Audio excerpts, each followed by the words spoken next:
Glória a Deus. Bendito é o nome do Senhor. Amém. Aleluia. Sejam todos bem-vindos no nome de Jesus.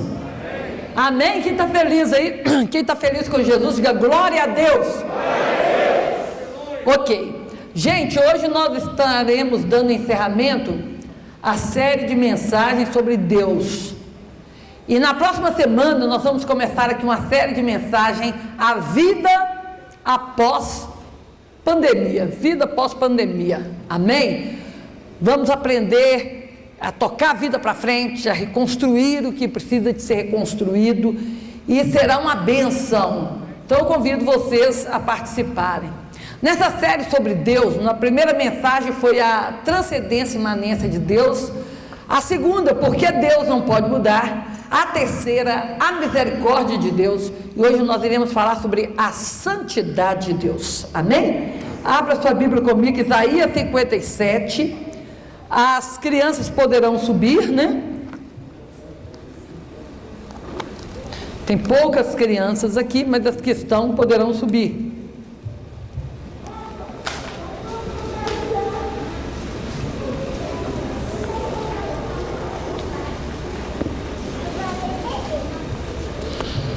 Isaías, livro do profeta Isaías, capítulo 57, versículo 15. Eu gostaria que todos ficassem bem atentos, que ninguém conversasse, que ninguém andasse, todos ficassem em reverência à palavra do Senhor. Isaías 57, verso 15, diz assim: porque assim diz o alto e o sublime, que habita na eternidade e cujo nome é santo. Na altura e no lugar santo habito, como também com contrito e abatido de espírito, para vivificar o espírito dos abatidos e para vivificar o coração dos conflitos. Vamos orar? Pai, nós te agradecemos pela tua palavra que é viva e eficaz. Senhor, nós te pedimos agora, traga para nós a revelação do teu espírito. Fala ao nosso coração, em nome de Jesus, e todos digam amém. Amém. Amém? Que Deus te abençoe. Podem se assentar. De todos os atributos de Deus, eu acredito que o que mais destaca é a santidade. Vou te explicar por quê. Na nossa gramática, quando nós escrevemos um texto e nós queremos chamar a atenção de alguém para a importância daquela frase ou daquele parágrafo, geralmente nós escrevemos toda a frase com letra maiúscula, ou então nós colocamos em negrito, nós sublinhamos a frase, ou abrimos e fechamos um parêntese. Os judeus, eles fazem diferente. Quando eles querem chamar a atenção para algo, eles repetem aquilo.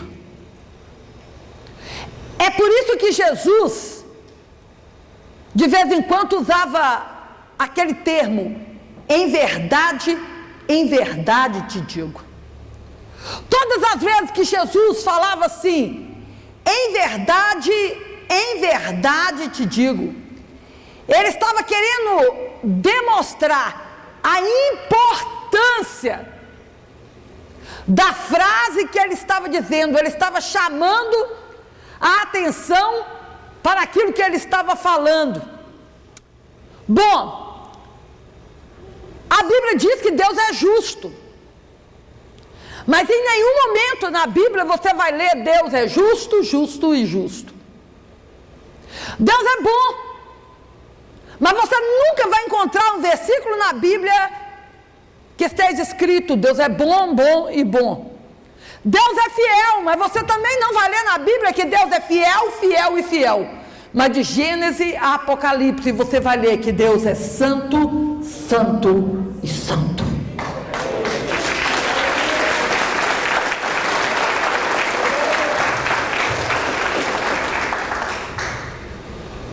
Por que se destaca tanto a santidade de Deus? Primeiro nós temos que entender o que é santidade. Irmão, santidade significa saúde, pureza moral. Quando a Bíblia fala que Deus é santo, significa que não existe nenhuma mancha do caráter de Deus. Quando a Bíblia diz que Deus é santo, significa que não há nenhuma mácula no caráter de Deus. Quando a Bíblia diz que Deus é santo, significa que Deus não falha, que Deus não erra. Significa que Deus é perfeito. E é a santidade de Deus que o faz distinto. E por isso ele é o único Deus, porque ninguém se iguala a ele em pureza moral. A santidade de Deus é tão grande. A pureza de Deus, ela é tão grande que ela nos confronta. O chamado do profeta Isaías, a descrição do chamado dele é muito interessante. Ele diz que no ano em que morreu o rei Uzias, eu vi o Senhor assentado num alto sublime trono, e as abas das suas vestes enchia todo lugar onde ele estava sentado, a sua glória enchia toda a terra. Isso significa majestade. O profeta Isaías viu um Deus majestoso, e ele foi impactado pela santidade, pela glória e pela majestade de Deus. Eu quero chamar a sua atenção, porque se você ler alguns capítulos antes do capítulo 6, você vai ver que o profeta Isaías sempre usava esse termo, ai. E ele dizia, ai da nação. Ele dizia, ai dos reis. Ele dizia, ai dos moradores de Jerusalém. Mas quando ele viu o Senhor, quando ele se viu de frente com a santidade de Deus, ele disse, ai de mim. Naquele momento ele se voltou para a sua própria miséria, porque é isso que a santidade de Deus faz.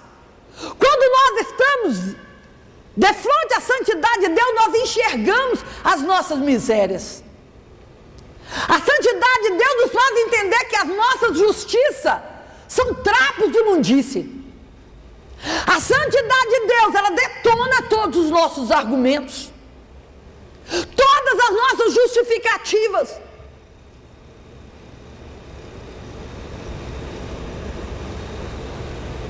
E daí Isaías contempla ali alguns seres que estavam ao redor do trono. E ele fala sobre os serafins, que é uma classe elevadíssima de anjos. A Bíblia não fala sempre em serafins, parece que são pouquíssimos. E são anjos belíssimos, anjos maravilhosos. Eles ardem em fogo, e eles estão diante do trono de Deus. E mesmo eles sendo tão belos, a Bíblia diz que com duas asas eles cobrem o rosto. Porque mesmo sendo um ser ardente, porque serafim significa ardente, eles se consideram nada quando eles estão diante da santidade de Deus. Isaías falou que eles cobriam o rosto com duas asas. Com duas asas eles voavam, e com duas asas eles cobriam os seus pés. Cobrir os pés significa reverência. E aqueles seres, dia e noite, eles dizem, santo, santo, santo é o Senhor. Irmãos, quando eu me deparo com tão grande reverência, eu me preocupo com a igreja. Porque, irmãos, a igreja tem banalizado a presença de Deus.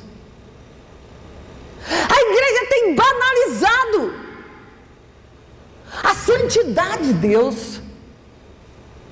Eu quero te dizer para você que Deus é amor, mas a santidade de Deus não está submissa a seu amor.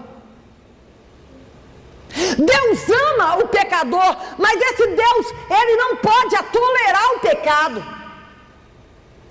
Abacuque diz que os olhos de Deus são tão puros que não podem contemplar o mal. Nós precisamos de estar atentos ao quarto mandamento: não tomarás o nome do Senhor teu Deus em vão. Porque o nome é a nossa identidade. O nome tem tudo a ver conosco. E quando nós banalizamos o nome de Deus, nós estamos banalizando o próprio Deus. É complicado quando nós falamos que Deus está falando quando Ele não está falando. É complicado quando nós agimos em nome de Deus, sendo que Ele não está fazendo parte daquela determinada ação.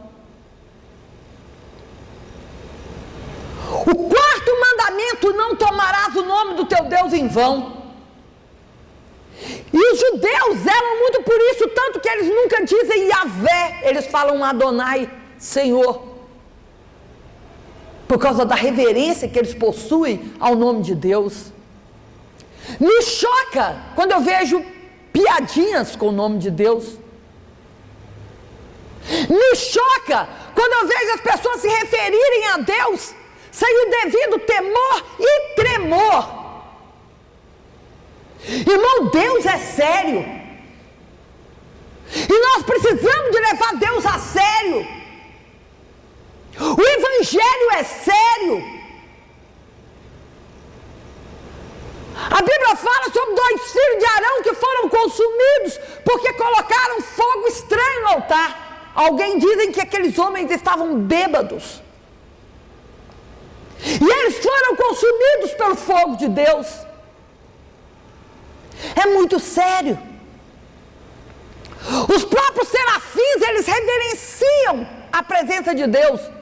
Me incomoda quando eu vejo pessoas na igreja andando de um lado para o outro sem nenhuma reverência, conversando, rindo. Me incomoda quando eu vejo as pessoas fazendo joguinho no celular na hora do culto, que é um momento exclusivo de adoração ao Senhor. Me incomoda quando eu vejo uma mulher entrar na igreja com a roupa sensualizada no momento de adoração a Deus. Deus é santo. E em momento algum nós podemos ignorar isto. Deus é santo. Ele nos ama, Ele quer estar perto de nós, mas Ele é santo. Eu lembro-me que quando eu estive na Ásia pregando o Evangelho, tanto na Tailândia quanto no Camboja, no Tibete, quanto na Índia, no Nepal, Deus me deu a oportunidade de conhecer as raízes do hinduísmo, do budismo, do islamismo. E quando eu entrava em um templo pagão,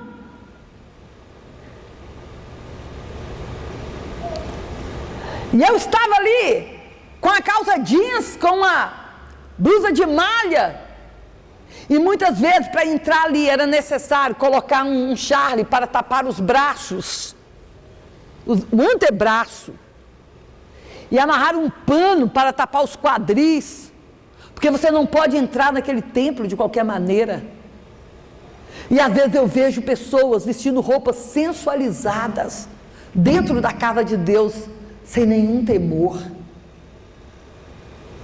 Deus é santo. Nós precisamos de entender que Deus é santo. Por isso Ele é diferente. Deus é santo.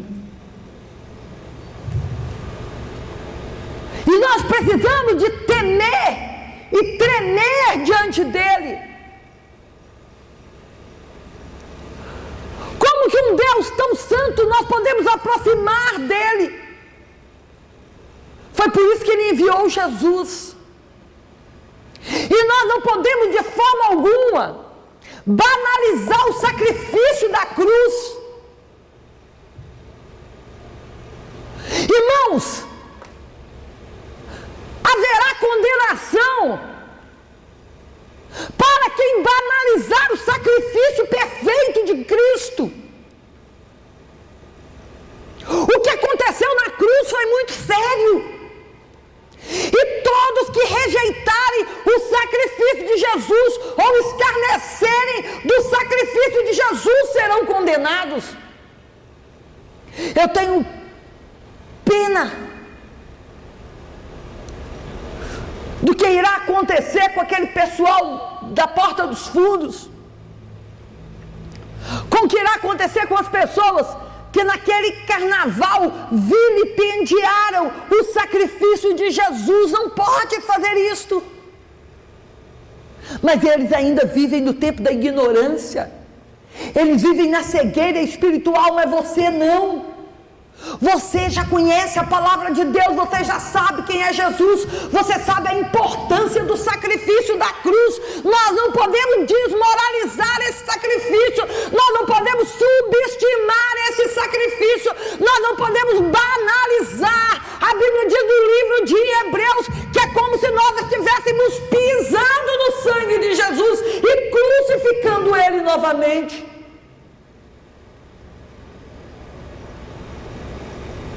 O que aconteceu na cruz é sério. E hoje, através daquele sacrifício, nós temos acesso a esse Deus Santíssimo. E eu quero citar apenas um exemplo de alguém que aproximou-se desse Deus Santo.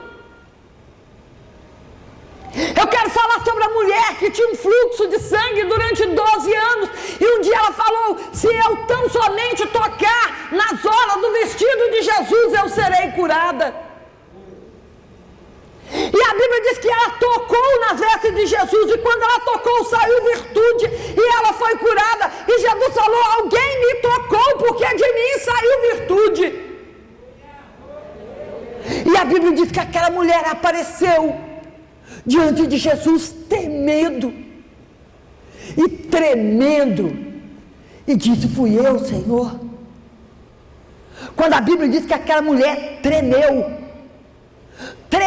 diante de Jesus, essa palavra tremer é a mesma usada quando Deus se manifestou no Monte Sinai e o monte tremeu com a presença dele. Irmão, quando Daniel viu a glória de Deus, quando Daniel experimentou a glória de Deus, quando ele viu, ele recebeu a visão do céu, a Bíblia diz que Daniel tremeu e ele ficou 21 dias deitado, porque ele tremeu diante da glória de Deus. 800 anos depois da visão de Isaías, João entrou na sala do trono e ele viu seres cheios de olhos que estavam também dizendo: santo, santo, santo é o Senhor. E João também caiu prostrado. Deus é santo. Nós não podemos banalizar isso. Nós temos que reverenciar a presença de Deus. Nós temos que reverenciar, nós temos que calar a nossa alma. Quando Deus fala, nós temos que calar.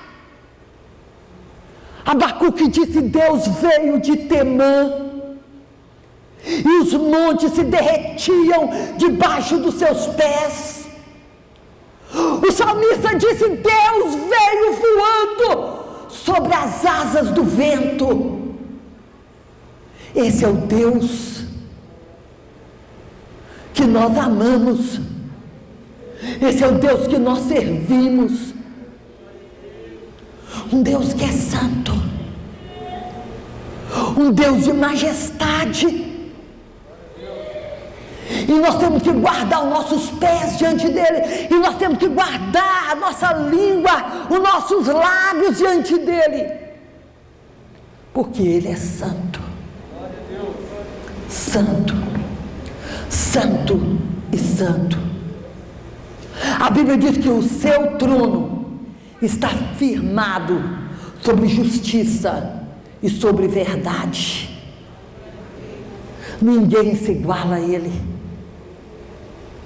Nada é semelhante a ele. E nós temos que chegar diante dele com um espírito quebrantado, reconhecendo a beleza da sua santidade. Que Deus te abençoe. Amém.